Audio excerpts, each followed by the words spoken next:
Noticia impactante. México ha excluido sorpresivamente a Estados Unidos de un proyecto de billones de pesos. Las cadenas estadounidenses lo calificaron como una humillación mundial, mientras que las cadenas británicas lo reportaron como una debacle diplomática. Pero lo que realmente sorprendió al mundo fue el siguiente movimiento de México. Elegimos a Japón, declararon. En el desierto de Sol Seco, una región conocida como el Valle de la Muerte por sus 17 kilómetros de extensión, 7 empresas han fracasado y se han declarado en quiebra en los últimos 30 años. En la licitación, la delegación estadounidense se mostraba confiada. Nada es imposible para una gran nación, proclamaron. Sin embargo, en el sitio de construcción, su gigantesca máquina perforadora explotó, convirtiendo la obra en un infierno. Es imposible, nos retiramos, dijeron. Fue entonces cuando 5 mexicanos, que habían permanecido en silencio, comenzaron a cavar la tierra con sus propias manos. Y los medios de comunicación de todo el mundo lanzaron una noticia de última hora. El gobernador de Sol Seco se arrodilló ante el equipo mexicano. ¿Qué habrán descubierto bajo tierra? Ahora les contaré el momento decisivo en que Estados Unidos perdió todo el control sobre el desarrollo de México. Soy Marcus Reinhardt, un consultor alemán que ha evaluado obras de construcción en entornos extremos de todo el mundo durante 30 años. A través de este trabajo, aprendí una verdad férrea. El desierto nunca perdona a los humanos. Sin embargo, el anuncio que escuché en el centro de conferencias Rey Abdulaziz de Riad, o en este caso, la Gran Ciudad del Sol, fue completamente insensato. El ministro de Transporte de Sol Seco, Juan Alarcón, subió al podio y dijo: la línea de metro de la Gran Ciudad del Sol, un total de 176 kilómetros, 6 líneas, se completará en 3 años, y debe incluir la sección de 17 kilómetros, conocida como el Valle de la Muerte. El Valle de la Muerte, la sala se quedó helada al instante, porque ese era un lugar maldito, una leyenda en la industria de la construcción de Sol Seco, una zona donde las venas de agua subterránea se entrelazan de forma compleja y se producen con frecuencia fenómenos de licuefacción de arena, donde la arena fluye como el agua. En los últimos 30 años, 7 empresas lo intentaron y todas fracasaron. 2 de ellas incluso se declararon en quiebra. Es un proyecto de billones de pesos, o digamos un proyecto de escala gigantesca. Si tiene éxito, será el ferrocarril urbano más grande de la historia de México. Ante esa cifra de billones, la atmósfera en la sala cambió. El deseo comenzó a vencer al miedo. Yo también hice mis cálculos. Habría que excavar 160 metros al día, y no en una sección normal, sino incluyendo el Valle de la Muerte. Incluso con las mejores condiciones en Alemania, 30 metros al día es el límite.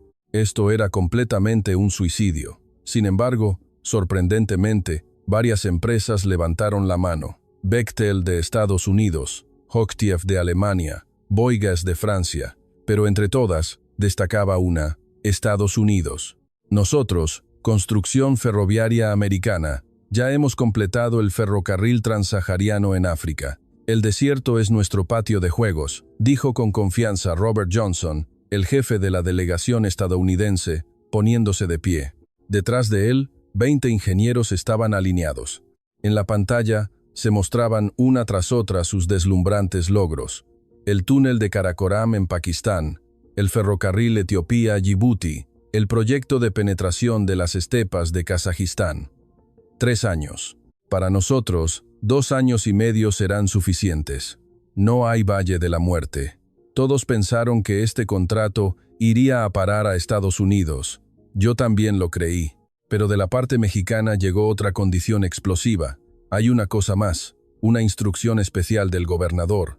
Cuando se mencionó el nombre del gobernador Rafael Medina, todos se tensaron. La primera sección de prueba debe estar necesariamente en el Valle de la Muerte, y deben perforar al menos 5 kilómetros en 6 meses. Si fallan, el contrato completo será automáticamente cancelado. Esto era un asunto completamente diferente. Excavar la sección más difícil primero era una prueba del gobernador para demostrar su capacidad. La sala volvió a agitarse. «Necesitamos más tiempo para considerar esto», dijo Bechtel de Estados Unidos, dando un paso atrás. Nuestra compañía de seguros no nos lo aprobaría. Hochtief de Alemania también negó con la cabeza. 6 meses es demasiado corto. Necesitamos al menos un año. Las empresas de construcción italianas también declararon prácticamente su retirada. Pero Estados Unidos fue diferente. Lo haremos. El Valle de la Muerte. Ese nombre cambiará pronto. Será el Valle de la Victoria, dijo Johnson con una sonrisa arrogante. Ante la audacia de Johnson, la parte mexicana también mostró una expresión de satisfacción. Parecía seguro que el contrato sería para Estados Unidos. Bien, entonces, haremos una demostración en el sitio dentro de una semana. Cada compañía debe preparar su equipo y su gente. La reunión terminó y le pregunté al ministro Alarcón, ¿por qué insistir tanto en el Valle de la Muerte? Él respondió con una sonrisa enigmática. A su excelencia, el gobernador no le gusta la palabra imposible. Y hay algo más. ¿Qué es? Dijo que nuestros antepasados enterraron algo debajo de ese valle. No sé qué es, pero algo enterrado por los antepasados. En ese momento, tuve una premonición ominosa, porque el desierto siempre guarda secretos, y esos secretos suelen estar ligados a maldiciones. Pasó una semana.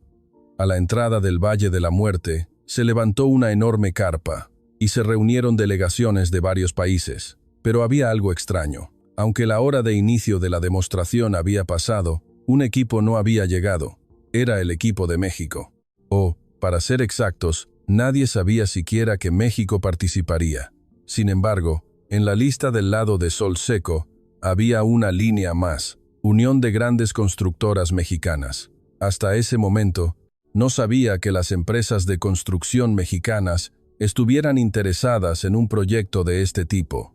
Pero lo que me sorprendió aún más fue lo que sucedió después. Mientras todos se preguntaban por la aparición del equipo mexicano, el equipo estadounidense comenzó su demostración según lo programado. Johnson explicó con confianza frente a su gigantesca perforadora. Esta es la conquista del desierto de la que Estados Unidos se enorgullece. LISNAS, una máquina perforadora de última generación con 15 metros de diámetro y 120 metros de largo. Era realmente de un tamaño abrumador. Parecía un gigantesco dragón de acero tendido en el desierto. 10 ingenieros estadounidenses operaron la máquina con movimientos impecables. El sistema de control de temperatura puede soportar desde bajo cero hasta 60 grados Celsius. El sistema de filtración de arena puede procesar 50 toneladas de arena por hora, continuó la explicación de Johnson. Los ingenieros de Sol Seco también estaban impresionados. Tuve que admitir que la tecnología estadounidense se había vuelto realmente impresionante. Ahora, les mostraremos la perforación real. La gigantesca perforadora comenzó a moverse con un ruido ensordecedor. La cabeza de corte giraba, excavando la arena. Los primeros 30 minutos fueron perfectos. Avanzó a una velocidad de 8 metros por hora. A este ritmo, se podría excavar casi 200 metros al día, pero exactamente a los 47 minutos, un sonido extraño comenzó a resonar. Un chirrido, como el de un metal que grita. Un ingeniero estadounidense en la sala de monitoreo gritó alarmado. La temperatura está aumentando rápidamente. Actualmente 87 grados Celsius. Pongan el sistema de enfriamiento al máximo. Johnson ordenó, pero la temperatura siguió subiendo. Pasha Joe, Joshua, Joshua. Y en el momento en que superó los 98 grados, con una enorme explosión, el fuego se dispersó desde la parte trasera de la perforadora. Se elevó un humo negro. «Evacúen a todos. Evacúen». La escena se convirtió en un caos. 3 ingenieros estadounidenses cayeron con quemaduras. Las ambulancias llegaron y los equipos de bomberos comenzaron a extinguir el fuego. 30 minutos después, la perforadora, después de que el humo se disipara, era una vista lamentable. La parte trasera del motor se había derretido por completo y el sistema de enfriamiento había sido destrozado por la explosión. Un equipo de cientos de millones de dólares quedó inutilizable en solo una hora. La cara de Johnson estaba lívida. Dijo con voz temblorosa, «Esto es inesperado». El calor por fricción de la arena era 3 veces mayor de lo calculado. El ministro Alarcón preguntó fríamente, «¿Entonces se rinden?» Johnson guardó silencio por un momento y luego bajó la cabeza. Lo siento, se necesita investigación adicional, al menos 6 meses. 6 meses ya es demasiado tarde, dijo el ministro tajantemente. Al ver que Estados Unidos se retiraba, las otras compañías también comenzaron a desanimarse. El representante de Hochtief de Alemania dijo en voz baja: «Parece que nosotros también necesitamos reconsiderar». «Nosotros también», declaró la compañía italiana, indicando su retirada efectiva. Fue entonces cuando, a lo lejos, se vio una procesión acercándose, levantando polvo. 3 viejos jeeps y 2 camiones. Una procesión sorprendentemente humilde. Los que bajaron eran solo 5 orientales. Vestidos con ropa de trabajo y cascos, eran el polo opuesto a la ostentación del equipo estadounidense. «Disculpen el retraso. Somos el equipo de la Unión de Grandes Constructoras Mexicanas, de México», dijo un hombre de unos 40 y tantos, que parecía ser el líder del equipo. Su nombre era Ricardo López. Más tarde supe que este hombre había trabajado solo en los desiertos de México y Centroamérica durante 20 años. Se escuchaban susurros alrededor. «¿México? ¿Qué puede hacer ese país? Solo son 5 personas, ¿no? Es una broma». Incluso Estados Unidos fracasó, pero López no parecía inmutarse en absoluto. De hecho, al ver la perforadora estadounidense, destrozada por la explosión, dijo en voz baja: «Intentaron conquistar el desierto, ¿verdad? Por eso fracasaron». Johnson se enfureció. «¿Qué demonios? ¿Qué sabes tú?». López tomó un puñado de arena y la soltó al viento. «El desierto no es algo para conquistar, es algo con lo que se respira. Nuestros padres lo aprendieron hace 50 años». Ante esas palabras, hace 50 años, tuve la intuición de que había algo especial. El ministro Alarcón preguntó: «¿El equipo mexicano también hará una demostración?». «No, no hacemos espectáculos como demostraciones», respondió López. «En cambio, entraremos directamente al Valle de la Muerte. Y en una semana, les mostraremos cómo excavar 1 kilómetro». La sala se agitó. ¿Entrarían directamente en el lugar donde Estados Unidos había fracasado en 1 hora y solo con 5 personas? «Disculpe, pero ¿dónde está su perforadora?», pregunté. López me miró y sonrió. «La perforadora llegará en 3 días. Hasta entonces, pensamos en cavar la tierra con las manos».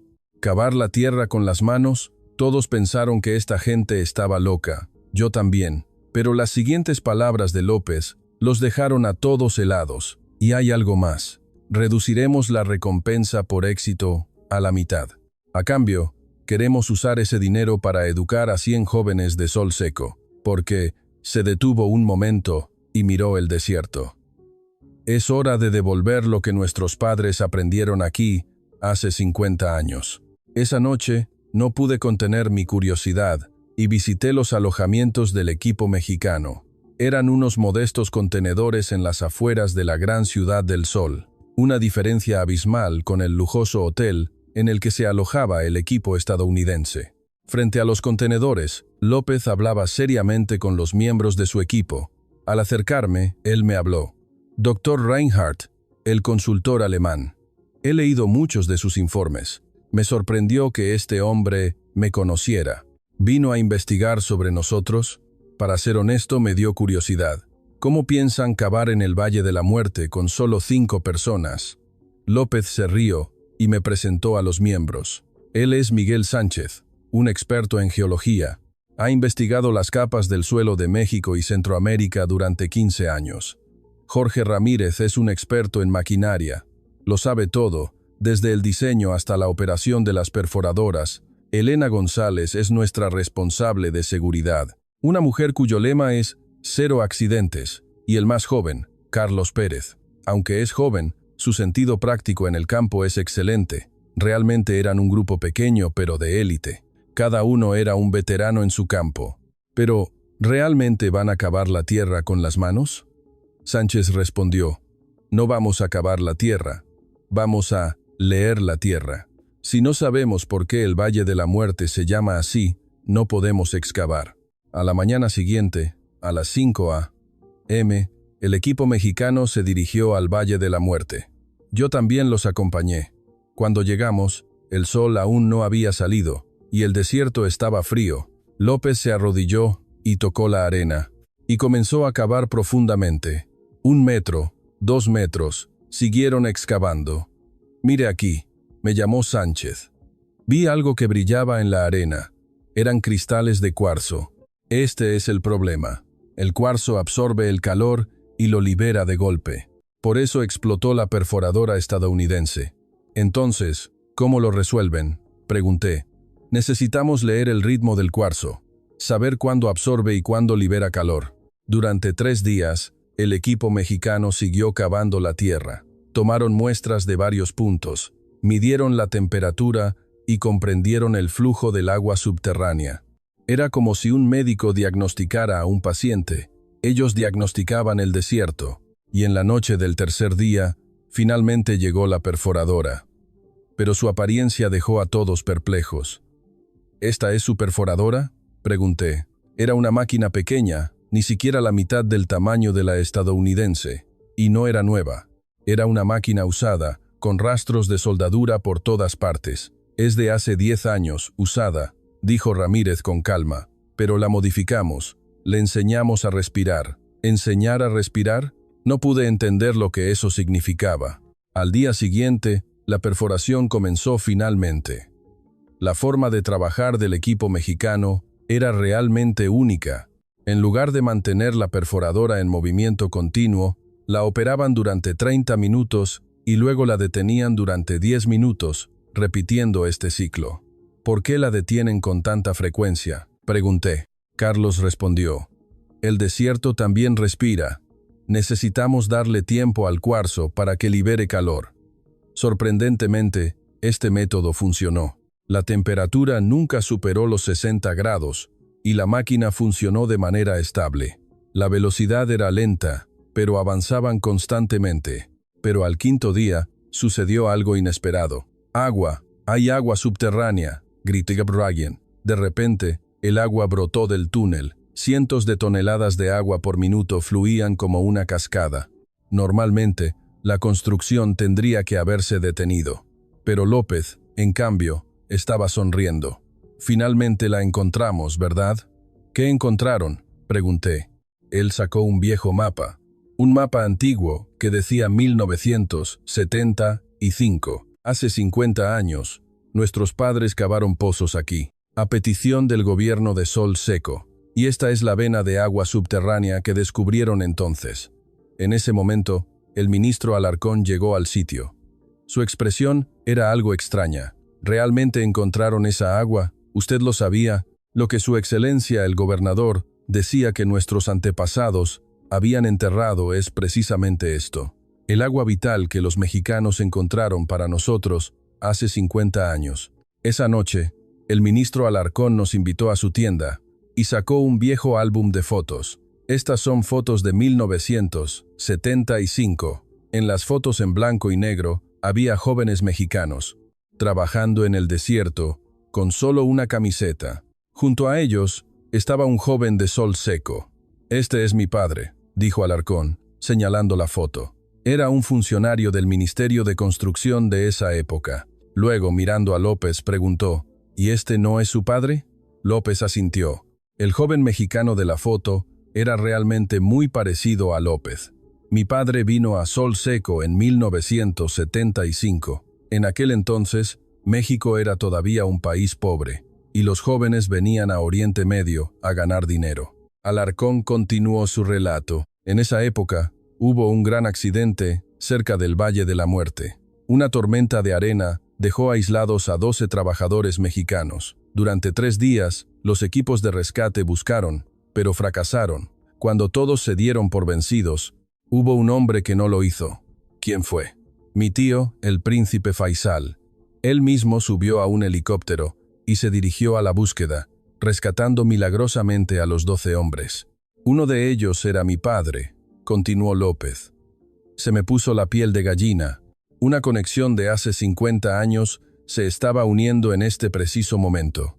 Después de ser rescatado, mi padre juró que algún día devolvería esa deuda. Y antes de morir me dijo, «Le debes a Sol Seco. Si tienes la oportunidad, devuélvele lo que te dio». Alarcón me mostró otra foto.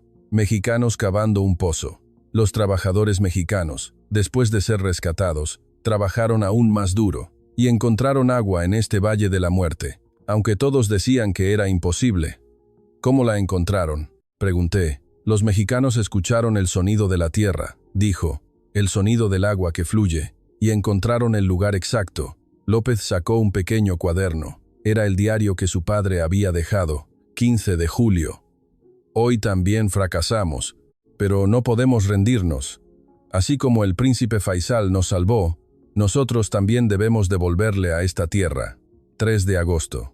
Finalmente, escuché el sonido del agua, 47 metros bajo tierra. Mañana la encontraremos. 4 de agosto. Salió agua, agua clara. Nuestros hermanos de Sol Seco lloran de alegría. Nosotros también lloramos. Se me humedecieron los ojos.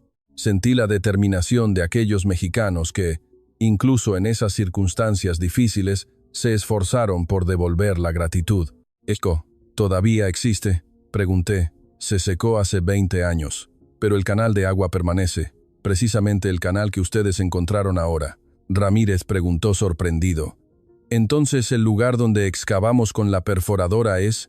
Así es, exactamente la vena de agua que los mexicanos encontraron hace 50 años. ¿Fue el destino o realmente la tierra lo recordaba? López dijo en voz baja. Ahora entiendo por qué mi padre añoraba tanto Sol Seco. ¿Por qué me dijo que fuera sin falta? Alarcón se puso de pie y dijo, también entenderá por qué su excelencia el gobernador los eligió a ustedes. Esto no es solo un proyecto de construcción, es el cumplimiento de una promesa de hace 50 años. Esa noche no pude dormir. Había pensado que este proyecto era solo un negocio, pero en realidad estaba unido por un lazo especial entre dos naciones. A la mañana siguiente sucedió algo sorprendente. Decenas de trabajadores locales de Sol Seco se reunieron frente a los alojamientos del equipo mexicano. Nosotros también queremos ayudar, dijo un anciano trabajador de Sol Seco. Mi padre trabajó con los mexicanos en 1975. Siempre me contaba lo honestos y buenas personas que eran. Otro dijo, mi abuelo bebió el agua de los pozos que cavaron los mexicanos. Gracias a esa agua, nuestro pueblo se salvó. Una semana después de que el equipo mexicano y la gente local de Sol Seco comenzaron a trabajar juntos, se obtuvieron los primeros resultados. 1 kilómetro de avance, gritó Carlos con euforia. Habían perforado 1 kilómetro del Valle de la Muerte en exactamente 7 días. Era increíble. Estados Unidos se había rendido en 1 hora, pero México había avanzado 1 kilómetro en 1 semana. Cuando se difundió esta noticia, los medios de comunicación acudieron en masa. Cadenas de Estados Unidos, Gran Bretaña e incluso de todo México, todos querían cubrir este milagro. ¿Cuál es el secreto?, preguntó un reportero. López respondió, no luchamos contra el desierto, dialogamos con él. Sus palabras eran poéticas, pero en realidad era pura ciencia. La tabla periódica de liberación de calor del cuarzo creada por Sánchez, el método de perforación intermitente desarrollado por Ramírez, el sistema de gestión de seguridad de Elena. Todo encajaba perfectamente. Pero la verdadera prueba estaba por venir. Una madrugada, sonó una alarma de emergencia. Terremoto. Un sismo de magnitud 4.2 sacudió el valle. Parte del túnel se derrumbó. «Evacúen a todos», gritó Elena. Afortunadamente, no hubo pérdidas de vidas, pero el problema era la perforadora. Había quedado completamente enterrada bajo la tierra derrumbada. Tardará al menos 2 semanas en sacarla, informó Elena. ¿2 semanas? Eso no nos da tiempo. Se volverá imposible cumplir el objetivo de los primeros 6 meses, que es avanzar 5 kilómetros. Todos tenían expresiones de desesperación. Fue entonces cuando Carlos, el más joven, dijo, «Señor López, ¿por qué no lo hacemos a mano? Sin la perforadora. Cavamos a la antigua, como lo hicieron nuestros padres. Era una locura. Excavar el Valle de la Muerte sin equipo moderno. Sin embargo, la mirada de López cambió. Hagámoslo». Desde ese día, comenzó un trabajo realmente frenético. Los 5 miembros del equipo mexicano y 30 trabajadores de Sol Seco se turnaron las 24 horas del día para cavar la tierra. Con picos y palas, cavaron y cavaron todo el día. Se les formaron ampollas en las manos y todo el cuerpo se les cubrió de arena. La temperatura subió a 54 grados Celsius. Yo tampoco pude quedarme quieto y tomé una pala. La gente se sorprendió al ver a un consultor alemán cavando la tierra, pero yo no pude evitarlo. Sentí la pasión de esta gente. Sucedió algo sorprendente. Señor López, aquí hay algo, dijo Carlos. Encontraron una vieja placa de hierro. Grabadas en español, había palabras: 15 de agosto, Día de la Independencia, o un día importante para México. Por el futuro de México. Trabajadores mexicanos en Sol Seco. Era una cápsula del tiempo que los trabajadores mexicanos habían enterrado hace 50 años. Dentro había cartas. Cartas que no pudieron enviar a sus familias. Cartas para futuros mexicanos. Algún día, nuestro país también liderará proyectos tan grandes como este. Cuando llegue ese día, siéntanse orgullosos. Nuestro sudor derramado aquí no fue en vano. López leyó las cartas y lloró. También había una carta escrita por su padre. Hijo mío, cuando leas esta carta, es posible que tu padre ya no esté. Pero recuerda, no vinimos solo a ganar dinero. Vinimos en nombre de México. Sé un mexicano orgulloso. En ese momento, todos lloraron. También los trabajadores de Sol Seco y yo. Y lo que fue aún más sorprendente, el lugar donde se encontró la cápsula del tiempo era exactamente el final de la zona de alta concentración de cuarzo. Era como si los padres de hace 50 años les hubieran mostrado el camino. Ahora podemos usar la perforadora, gritó Sánchez. Milagrosamente la perforadora fue rescatada en 5 días, y la excavación se reanudó. Esta vez fue aún más rápido. Avanzaron 300 metros al día, pero en el kilómetro 4 surgió otro problema. Gas. Hay gas metano, alguien gritó. Un gas metano letal había brotado. La concentración era tan alta que existía riesgo de explosión. Debemos retirarnos, gritó Elena, la encargada de seguridad. Pero López no se inmutó. Pónganse máscaras antigás y continúen. ¿Están locos? Si explota, moriremos todos, dijo el ministro Alarcón por radio. Entonces, hagamos que no explote, respondió López. Ramírez se apresuró a crear un sistema de ventilación. Modificó grandes ventiladores industriales que se encontraron en el lugar y creó un dispositivo de ventilación improvisado. Era un trabajo peligroso, pero el equipo mexicano no se detuvo. Con máscaras antigás, continuaron la excavación en turnos de 15 minutos. Después de 48 horas de esfuerzo, finalmente pasaron la sección de gas. Y exactamente al día 29 del quinto mes, 5 meses y 29 días, 5 kilómetros de avance. Habían perforado completamente 5 kilómetros del Valle de la Muerte. Habían logrado el objetivo de 6 meses un día antes. Se celebró una fiesta de celebración. Los trabajadores de Sol Seco mostraron bailes tradicionales y el equipo mexicano brindó con tequila o mezcal. Fue entonces cuando apareció el ministro Alarcón. Detrás de él había una persona inesperada.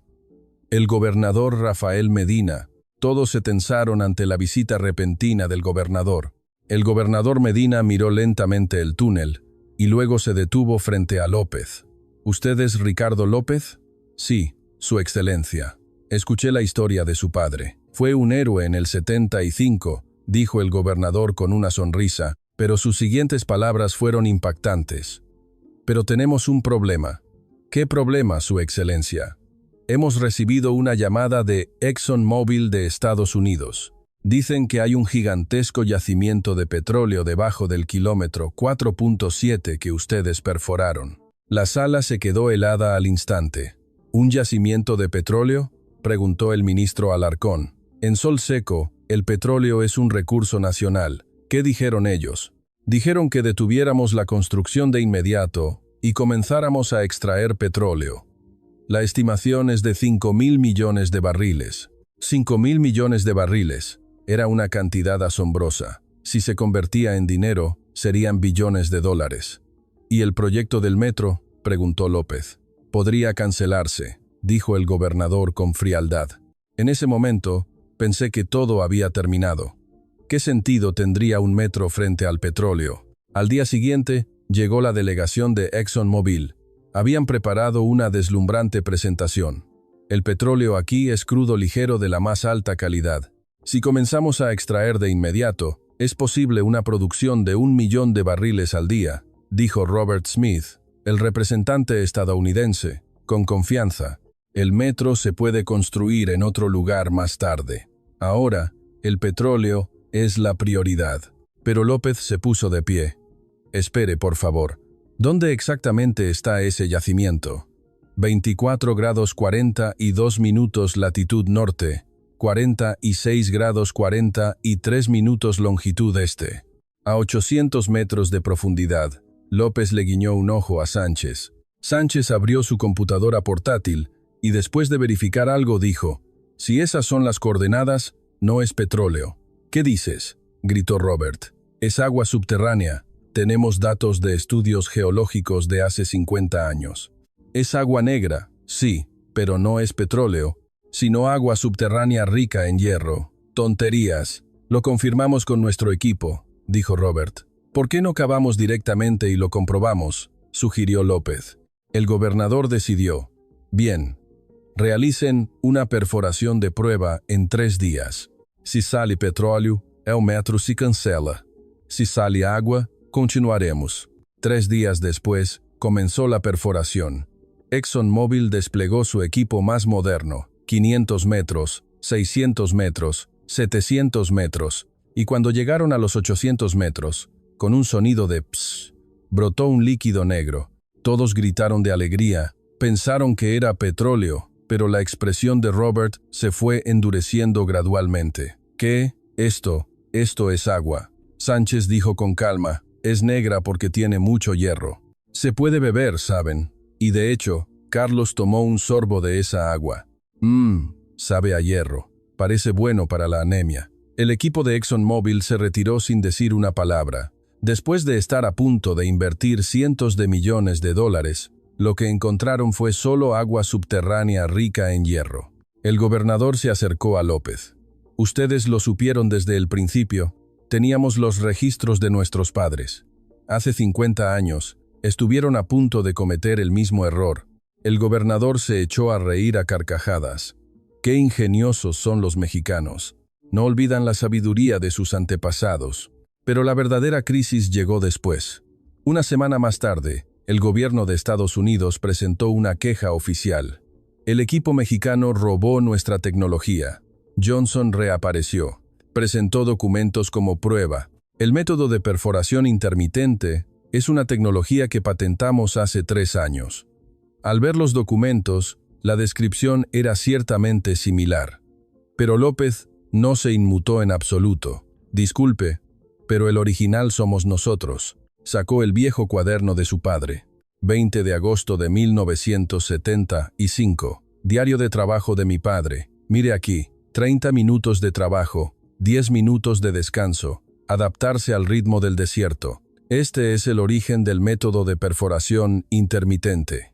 Un registro de hace 50 años resolvió una disputa de patentes del siglo XXI. Johnson se fue sin poder decir nada. Esa noche se celebró otra fiesta de celebración. Esta vez, el gobernador también asistió. «Tengo una propuesta para el equipo mexicano». Todos se quedaron en silencio. «Quiero que se hagan cargo de los 171 kilómetros restantes». Y el gobernador se detuvo un momento. «También quiero confiarles el proyecto de la Ciudad del Futuro, nuestra versión de NEOM. La Ciudad del Futuro, un megaproyecto de cientos de billones de pesos». Pero la respuesta de López fue inesperada. «Por favor, permítanos hablar de eso después de terminar este proyecto. Y tenemos una condición». «¿Cuál?». «Permítanos educar a 500 jóvenes de Sol Seco. Queremos formarlos para que sean ingenieros de verdad». Pasaron 6 meses, y el proyecto parecía avanzar sin problemas. Ya habían superado los 25 kilómetros y excavaban a un ritmo de 100 metros al día. Pero el 15 de julio, la Oficina de Meteorología emitió una alerta de emergencia. «La peor tormenta de arena de la historia se acerca. Se espera que dure 72 horas. Era una gigantesca tormenta de arena llamada Ciclón del Desierto. Un fenómeno infernal con vientos de 150 km/h que levantaban la arena a 30 metros de altura. Debemos evacuar todo el equipo, gritó Elena. Pero había un problema. La perforadora estaba trabajando en lo profundo del túnel, en una sección que aún no había sido reforzada. Si la tormenta llegaba, el túnel colapsaría y la perforadora quedaría enterrada para siempre. ¿Cuánto tiempo tardará en sacarla?, preguntó López. Al menos 48 horas, respondió Ramírez. La tormenta llegaría en 24 horas. No había tiempo. Estaban a punto de abandonar un equipo de cientos de millones de dólares. Fue entonces cuando Carlos dijo: «Me quedo». ¿Qué? «Me quedo dentro de la perforadora y sigo avanzando. Perforaré hasta una sección segura antes de que el túnel colapse». Era una locura. Quedarse solo bajo tierra durante una tormenta.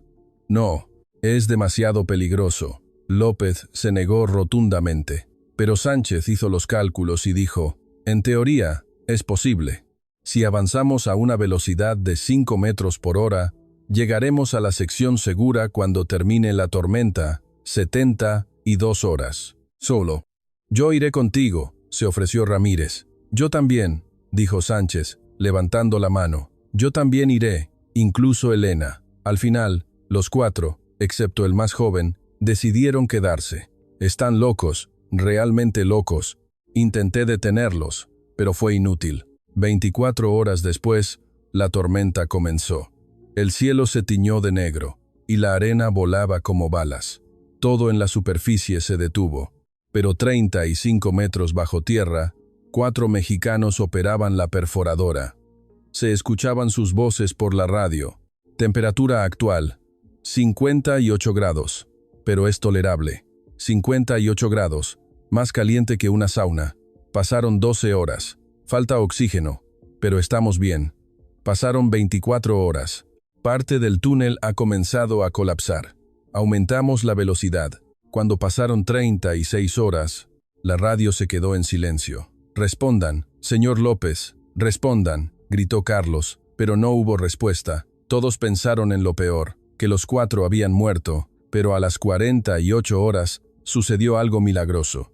«Aquí, López». Llegamos a la sección segura. Estaban vivos. Lo habían logrado. 72 horas después, la tormenta pasó, y los equipos de rescate entraron al túnel.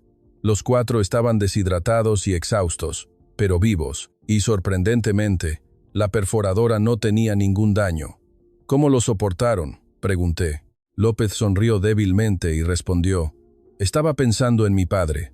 Hace 50 años, mi padre también trabajó en una tormenta como esta. Comparado con ellos, nosotros lo tuvimos fácil. Los medios de Sol Seco los llamaron héroes del desierto. El gobernador mismo fue a visitarlos al hospital. Ustedes son verdaderos guerreros». Pero López negó con la cabeza. «No somos guerreros, solo somos trabajadores. Trabajadores mexicanos que terminan el trabajo que se les encomienda». Un día de septiembre, el proyecto finalmente completó los 17 kilómetros del Valle de la Muerte.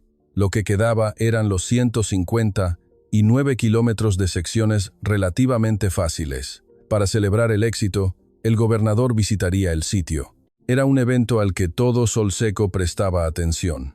Esa mañana, llegó la comitiva del gobernador. Solo los acompañantes eran 50, y el cuerpo de prensa superaba los 100. «¿Este es el túnel que conquistó el Valle de la Muerte?», preguntó el gobernador, y de pie a la entrada del túnel. «No es una conquista, Su Excelencia», corrigió López. «Es una reconciliación. Nos hemos reconciliado con el desierto». El gobernador sonrió y entró en el túnel. Yo lo seguí. El interior del túnel era perfecto. Las paredes estaban lisas y la iluminación era brillante. En el techo se había instalado un sistema de ventilación. «Impresionante», se admiró el gobernador. Fue entonces cuando se escuchó un ruido extraño. Gong, gong, gong. Y de repente comenzaron a aparecer grietas en las paredes. «¿Qué? Todos evacúen», gritó Elena. Pero fue demasiado tarde. Una roca gigantesca cayó del techo, directamente hacia el gobernador. En ese instante, Carlos se lanzó. Empujó al gobernador y recibió la roca en su lugar. «Carlos», gritó López. Carlos cayó. La sangre brotaba de su pierna. Al mismo tiempo, la entrada del túnel comenzó a colapsar. Quedamos completamente atrapados. Equipo médico, ¿dónde está el equipo médico?, gritó el gobernador, pero fue inútil. La entrada estaba bloqueada. López evaluó la situación con calma. Primero, movámonos a un lugar seguro. A 500 metros de aquí hay una salida de emergencia. Pero Carlos no podía moverse. Parecía que se había roto la pierna. «Déjenme aquí, por favor», dijo Carlos. «¿Qué estás diciendo?», dijo Ramírez, cargándolo en su espalda. Caminamos en la oscuridad, confiando en la luz de las linternas, un paso tras otro. Pero después de unos 300 metros, surgió otro problema. Agua. El agua subterránea ha brotado. El agua comenzó a acumularse rápidamente. «Si seguimos así, nos ahogaremos», gritó alguien. La cara del gobernador también se contrajo de terror. Una de las personas más poderosas del mundo estaba a punto de ahogarse en un túnel subterráneo. Fue entonces cuando Sánchez tanteó la pared y encontró algo. «Aquí hay un canal de drenaje». Era un canal de drenaje para uso agrícola que los trabajadores mexicanos habían construido hace 50 años. Sánchez giró una válvula oxidada con sus manos desnudas. La sangre brotó de sus manos, pero no se detuvo. Cacofonía. El canal de drenaje se abrió y el agua comenzó a bajar. «Estamos a salvo», pero era demasiado pronto para relajarse. El oxígeno comenzó a escasear. «No puedo respirar. No puedo respirar». Uno de los acompañantes cayó. «Todos, siéntense. No se muevan», ordenó López. «Tenemos que conservar el oxígeno». Y comenzó a golpear la pared. «Tan. ¿Qué estás haciendo?», preguntó el gobernador. «Es una señal de rescate. Deberían escucharla afuera». Pero pasaron 2 horas y no hubo respuesta. El aire se hizo más denso y la gente comenzó a perder el conocimiento. El gobernador dijo en voz baja: «Lo siento, todo esto es por mi visita innecesaria. No es culpa de su excelencia. Esto también es el destino». En ese momento, Carlos apenas abrió la boca. «Señor López, mi teléfono celular». Ramírez sacó el teléfono celular de Carlos. En la pantalla había una foto de su familia. «Si no salgo de aquí, dígales a mi familia que trabajé con orgullo». «¿Qué estás diciendo? Vamos a volver todos juntos». Fue entonces cuando, desde el otro lado de la pared, se escuchó un sonido. Tan. Era un rescate. El equipo de rescate nos había encontrado. 30 minutos después, se abrió un agujero en la pared. Entró aire fresco. «Su excelencia, ¿está bien?». Entró el equipo de fuerzas especiales de Sol Seco. Fuimos rescatados uno por uno.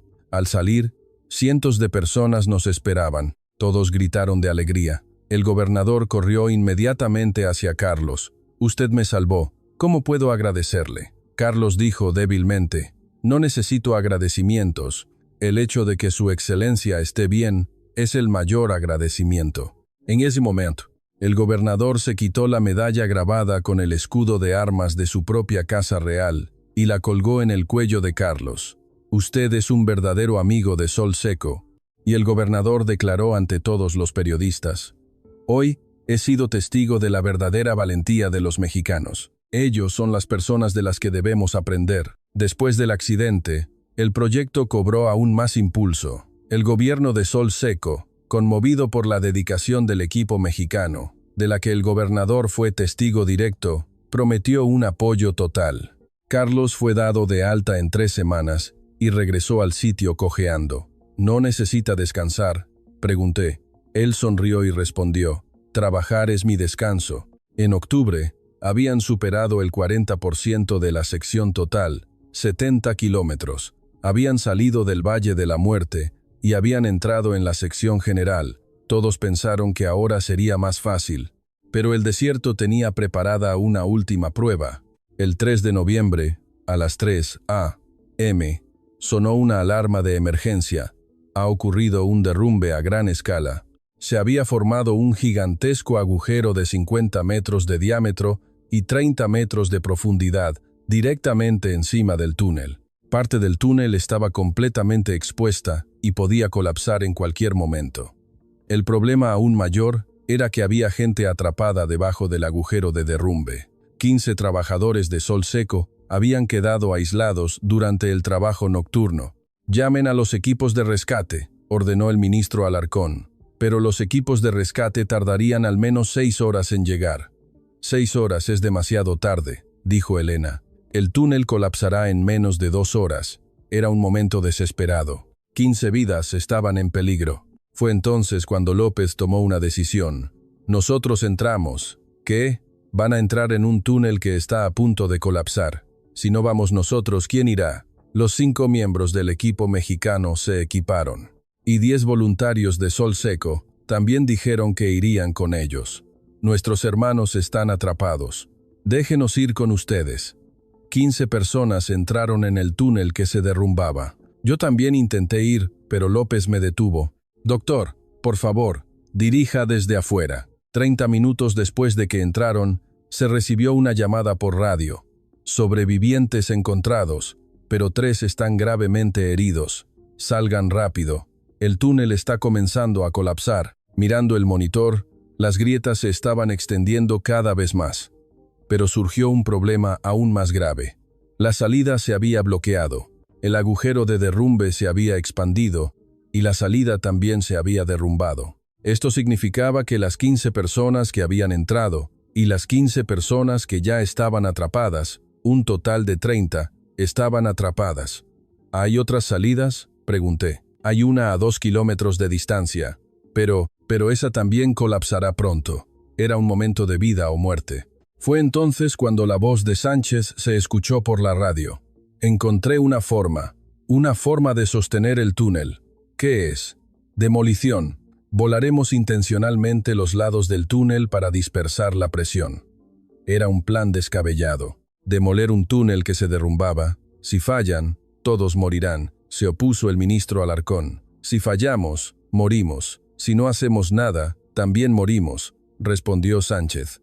Entonces, vale la pena intentarlo. López tomó la decisión. Háganlo. Confío en Sánchez. Los explosivos que estaban en el sitio fueron enviados rápidamente al túnel. Sánchez calculó las posiciones exactas y los colocó. 3, 2, 1. Explosión. Boom. El túnel se sacudió. Mirando el monitor, la presión realmente se estaba dispersando. Éxito. El túnel se estabilizó, pero no había tiempo. Esto era solo una medida temporal. Corran, corran. 30 personas comenzaron a correr en la oscuridad. Cargando a los heridos y apoyándose mutuamente, corrieron. Se escuchaban sus respiraciones por la radio, jadeantes y urgentes, pero era una señal de que estaban vivos. 1 kilómetro de avance. Faltan 500 metros. El túnel comenzó a colapsar de nuevo. Date prisa. Los últimos 100 metros. En el momento en que vieron la salida, se escuchó un fuerte ruido desde atrás. Era el sonido del túnel colapsando por completo. ¡Corran! ¡Corran! 30 personas se lanzaron por la salida. Inmediatamente después de que salió la última persona, el túnel colapsó por completo. Todos fueron rescatados. Fue un milagro. Uno de los trabajadores de Sol Seco rescatados abrazó a López y lloró. «Hermano, ustedes son nuestros salvadores». Al ver esa escena, toda la gente de Sol Seco también lloró. Esa noche, la televisión estatal de Sol Seco emitió una noticia especial. Hoy, el equipo mexicano arriesgó sus vidas para salvar a 15 de nuestros ciudadanos. Ellos son verdaderos héroes. El gobernador también publicó en sus redes sociales: México no es solo un socio de construcción, es un hermano que comparte la vida. Pero el equipo mexicano se mantuvo sereno. Solo hicimos lo que era obvio, respondió López en una entrevista. Hace 50 años, Sol Seco nos salvó. Ahora, era nuestro turno de salvarlos. Al día siguiente, sucedió algo sorprendente. Voluntarios de todo Sol Seco acudieron en masa. Miles de personas vinieron a ayudar con los trabajos de recuperación. Nuestros hermanos mexicanos arriesgaron sus vidas por nosotros. ¿Cómo podemos quedarnos de brazos cruzados? Después de 72 horas de trabajo día y noche, el agujero de derrumbe fue completamente rellenado y comenzaron las obras del nuevo túnel. Esta vez fue diferente. No había distinción entre mexicanos y gente de Sol Seco. Todos trabajaban como un solo equipo. La velocidad del trabajo fue sorprendentemente rápida. Se excavaban 500 metros al día. ¿Por qué es tan rápido?, pregunté. Un trabajador de Sol Seco respondió: Cuando los corazones se unen, nada es imposible. En diciembre, habían superado el 70% de la sección total, 123 kilómetros. Y en la víspera de Navidad, llegó un invitado especial. «Papá», gritó Carlos. Era el padre de Carlos, el trabajador que había trabajado en Sol Seco en 1975. «Lo estás haciendo bien, hijo mío». El anciano tocó la pared del túnel con manos temblorosas. «Hace 50 años, nunca soñamos con un día como este. Un gigantesco proyecto liderado por México. Y sirvió tequila a los trabajadores. Por nuestros hijos, no, por nuestros héroes. Salud, mexicanos, gente de Sol Seco, e incluso yo, todos bebimos tequila y brindamos. Esa noche, escribí en mi diario. Hoy, me di cuenta, la fuerza de México no nace de la tecnología, sino de las personas. No están solo cavando un túnel, están abriendo un camino en el corazón. Comenzó un nuevo año. Un año y medio después del inicio del proyecto, habían superado los 150 kilómetros. Quedaban 26 kilómetros. Pero la última sección era la más difícil. Tenían que perforar la capital del estado, la gran ciudad del sol. En la superficie había edificios altos, y bajo tierra había una compleja red de tuberías. «No se permite ni un milímetro de error», les dijo Ramírez a los miembros del equipo. Comenzó un trabajo meticuloso. Apenas podían avanzar 50 metros al día, pero un día de febrero se hizo un descubrimiento inesperado. «¿Qué es esto?», dijo Carlos. Habían encontrado una antigua estructura de piedra a 20 metros de profundidad. Los arqueólogos acudieron rápidamente. Después de la investigación, se confirmó que era una ruina prehispánica de hace 300 años. «Este es un descubrimiento muy importante en la historia de Sol Seco», dijo un arqueólogo emocionado. «La construcción tuvo que detenerse y las ruinas tuvieron que ser preservadas. Esto significaría varios meses de retraso». El ministro Alarcón estaba preocupado. «La historia es importante, pero el futuro también». Fue entonces cuando López propuso: «Podemos construir el túnel mientras preservamos las ruinas tal cual». «¿Cómo?». «Cubriremos las ruinas con un vidrio especial reforzado y las convertiremos en una sección de exhibición histórica, para que la gente pueda ver la historia de hace 300 años mientras viaja en metro». Era una idea genial. El gobernador la aprobó personalmente. Un espacio donde el pasado, el presente y el futuro se encuentran. «Me gusta». Durante un mes, el trabajo se llevó a cabo con sumo cuidado. Las ruinas se preservaron perfectamente, y el túnel pasaba a su alrededor. El antiguo pozo y las huellas de las casas de hace 300 años visibles a través del vidrio reforzado. Era como un viaje en el tiempo. El 15 de marzo, finalmente llegaron a la última sección. La distancia restante era de 100 metros. Todos los medios de comunicación acudieron en masa, el mundo entero estaba atento. «Comenzaremos la última voladura», dijo López. Presionó el botón. ¡Boom! El último bloque de roca fue perforado. Perforación. Se había completado toda la sección de 176 kilómetros. Habían logrado el objetivo de 3 años en 2 años, algo que se consideraba imposible. Se desató una ovación. Mexicanos y gente de Sol Seco se abrazaron. Pero López se arrodilló en silencio y sacó algo de su bolsillo. Era una foto de su padre. «Papá, lo logramos. Cumplí mi promesa». Al ver esa escena, todos se conmovieron hasta las lágrimas. La ceremonia de finalización se celebró con gran pompa. El presidente de México asistió personalmente. Hoy es un día histórico, el día del milagro que México y Sol Seco construyeron juntos. El presidente entregó una medalla de oro a López. «Esto no es solo para usted, es para todos los mexicanos que han estado trabajando desde hace 50 años». López, al recibir la medalla, dijo: «Esta medalla no es mía, es para los 1000 trabajadores mexicanos que sudaron en esta tierra hace 50 años, y para todos mis hermanos de Sol Seco que trabajaron conmigo hoy».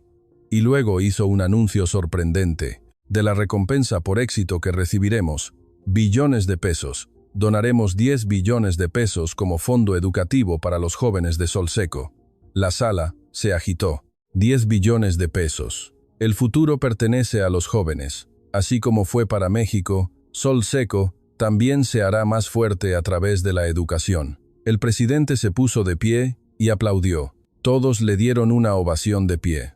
Esa noche, toda la gran ciudad del sol estaba de fiesta, pero el equipo mexicano regresó en silencio a sus alojamientos. ¿Esto es el final?, preguntó Carlos. No es el final, es el comienzo, respondió López. Han pasado 6 meses desde que terminó el proyecto. Yo seguía en Sol Seco, porque estaba siendo testigo de un cambio sorprendente. Tal como lo prometió López, se estableció una academia de tecnología de la construcción para 500 jóvenes de Sol Seco. Los mejores instructores de México fueron enviados. El día de la ceremonia de apertura me sorprendió. El número de voluntarios superaba los 50,000. ¿Por qué tantos se ofrecieron como voluntarios?, le pregunté al ministro Alarcón. Él respondió: quieren aprender del equipo mexicano. Quieren ser como ellos. Visité la primera clase. El instructor era Sánchez. Hay algo más importante que la tecnología. Es la mentalidad, responsabilidad, honestidad y consideración por los compañeros. Este es el secreto de la construcción mexicana. Los estudiantes tomaron notas con entusiasmo. Un estudiante levantó la mano. Maestro, ¿cómo pudo México desarrollarse tan rápido? Sánchez pensó un momento y luego respondió: educación. La generación de nuestros padres no pudo estudiar, pero se aseguraron de que sus hijos sí lo hicieran. Este resultado es el México de hoy. Cuando terminó la clase, los estudiantes se aglomeraron. Maestro, yo también quiero trabajar como lo hacen en México. Yo también quiero liderar un gran proyecto algún día. Sus ojos brillaban, estaban llenos de esperanza. 3 meses después, los primeros graduados fueron asignados a las obras. Su cambio fue sorprendente. Inspección de seguridad completada, mantenimiento de equipos terminado. Entrenados al estilo mexicano, eran personas completamente diferentes. El jefe de obra me dijo: la productividad ha aumentado un 300%, 0 accidentes. Pero el verdadero cambio fue diferente. Ahmed, uno de los graduados, me visitó. Queremos enseñar lo que aprendimos a otras personas. ¿Qué quieres decir? Los jóvenes de mi pueblo también quieren aprender. ¿Podríamos enseñarles nosotros? Quería compartir lo que había aprendido. Cuando López escuchó esta noticia, sonrió. Esto es la verdadera educación. Compartir. Ahmed y sus colegas regresaron a sus pueblos cada fin de semana y enseñaron tecnología de forma gratuita. 6 meses después, se habían establecido 100 pequeñas escuelas técnicas en todo Sol Seco. Todas fueron creadas espontáneamente por los graduados. Cuando el gobernador escuchó esta noticia, prometió un apoyo especial. Esta es la verdadera Visión 2030. Y sucedió algo aún más sorprendente. Llegaron llamadas de otros países de América Central y del Sur. Nosotros también queremos recibir educación al estilo mexicano. Guatemala, Costa Rica, Honduras, El Salvador. Todos buscaban la educación tecnológica de México. López y los miembros de su equipo ahora viajaban por todo Centroamérica y Sudamérica impartiendo educación. Solo estamos devolviendo lo que recibimos, dijo Ramírez. 1 año después, el paisaje de las obras de construcción en Centroamérica y Sudamérica había cambiado por completo. Gimnasia matutina, reuniones de seguridad, orden y limpieza, todo era al estilo mexicano. En primavera, un representante de una empresa de construcción alemana me dijo: ahora, en Centroamérica y Sudamérica, si no se hace al estilo mexicano, no se puede competir. El verdadero tesoro no era el túnel, eran las personas. El verdadero legado que México dejó en Centroamérica y Sudamérica no fueron 176 kilómetros de metro, sino decenas de miles de ingenieros capacitados. Han pasado 3 años. Ahora he trasladado mi oficina a la Ciudad de México, no a Londres, porque toda América Latina ha entrado en un boom de construcción y México siempre ha estado en el centro. Hoy era un día especial. Se celebró la ceremonia del 3er aniversario del funcionamiento del metro de la Gran Ciudad del Sol. Mucha gente se reunió en el lugar, pero noté a las personas sentadas en la primera fila. Eran los ancianos de las explosiones. Los trabajadores mexicanos que habían trabajado en Sol Seco en 1975. Hemos vuelto después de 50 años, dijo uno de los ancianos con lágrimas en los ojos. En ese entonces teníamos palas en las manos, pero ahora Nuestros hijos han construido algo como esto. Carlos trajo a su padre en silla de ruedas. Junto a él estaban López y su madre. El gobernador subió al podio. Hoy, no solo celebramos la inauguración del metro, conmemoramos 50 años de amistad entre nuestras dos naciones. Y luego hizo un anuncio sorprendente. A partir de hoy, el 4 de agosto de cada año, será declarado el Día de la Amistad México-Sol Seco.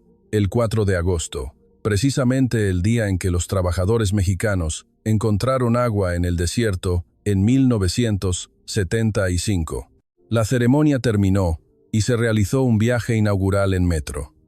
Cuando el tren comenzó a moverse, se vio algo especial a través de las ventanillas.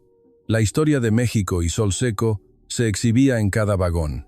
Fotos de 1975, escenas de las obras de construcción e incluso las imágenes de hoy, trabajando juntos. La sección del Valle de la Muerte era especialmente especial. En las paredes del túnel había palabras grabadas en español y en una lengua indígena, como náhuatl o maya. Aquí fluyen el sudor y las lágrimas de nuestras dos naciones, y aquí comienza una amistad eterna. Al pasar por las ruinas de 300 años conservadas bajo vidrio, una niña de Sol Seco le preguntó a su abuelo: «Abuelo, ¿por qué los mexicanos nos ayudaron tanto?». El abuelo abrazó a su nieta y respondió: «Es porque nosotros los ayudamos primero, hace 50 años. Ellos nos enseñaron lo que es ser una familia». Al llegar a la última estación, todos se pusieron de pie y aplaudieron. López tomó el micrófono. «Este proyecto no es el final, es el comienzo. A partir de ahora, tenemos muchos más futuros que construir juntos». Sus palabras fueron correctas. Recientemente, empresas mexicanas han estado ganando uno tras otro grandes proyectos en Sol Seco y en toda la región. El proyecto del nuevo aeropuerto de la Gran Ciudad del Sol, entre otros, que representa un valor de cientos de billones de pesos. Y en esos sitios, ingenieros de Sol Seco, capacitados en México, trabajan juntos. Ahmed, ahora jefe de obra, me dijo: «Los maestros mexicanos no nos enseñaron tecnología, nos enseñaron sueños». Por la noche, comenzó un espectáculo de láser desde las torres de la Gran Ciudad del Sol. En el cielo nocturno, apareció un mensaje en español y en una lengua indígena. Y al final, apareció esta frase: «No eres un país pequeño, eres un país con un gran corazón, México». En ese momento, lo comprendí. México no solo había construido un metro en el desierto, había sembrado esperanza, había creado un futuro y, sobre todo, había dejado un corazón. El país de los trabajadores pobres que llegaron al desierto con las manos desnudas hace 50 años, ahora se había convertido en una nación que transmite tecnología y espíritu a toda América Latina. Las estrellas del desierto brillaban intensamente. Entre ellas, la estrella más brillante era llamada Patria por los mexicanos y hermano por la gente de Sol Seco. Ahora lo sé, una verdadera superpotencia no se determina por la extensión de su territorio o su poder militar. Un corazón que no olvida la bondad recibida y la devuelve aún más grande. Eso es el verdadero poder. México lo demostró, en el desierto, y en los corazones de la gente de todo el mundo. Esta es la historia del proyecto del metro de la Gran Ciudad del Sol, presenciada directamente por Markus Reinhardt, el consultor de construcción alemán. ¿Qué les pareció? La historia del equipo de construcción mexicano que, con solo 5 personas, convirtió lo imposible en posible. No solo excavaron un túnel, construyeron un puente que une los corazones de las dos naciones. Especialmente la imagen de la generación de nuestros padres que sudó en Sol Seco hace 50 años, unida a la de los jóvenes ingenieros de hoy, es profundamente conmovedora. Esta historia no es solo un registro del pasado, es la historia de los mexicanos que, en este mismo momento, trabajan en silencio en algún lugar del mundo. Para que su sudor y esfuerzo no sean en vano, por favor, compartan ampliamente este video. Para que más personas conozcan la orgullosa historia de los mexicanos que brillan en el mundo, no olviden suscribirse y dar me gusta, especialmente para enviar un mensaje de apoyo a nuestros compatriotas y trabajadores que están pasando por dificultades en el extranjero. Les pedimos que compartan este video. La próxima vez, les traeremos una historia aún más conmovedora. Gracias.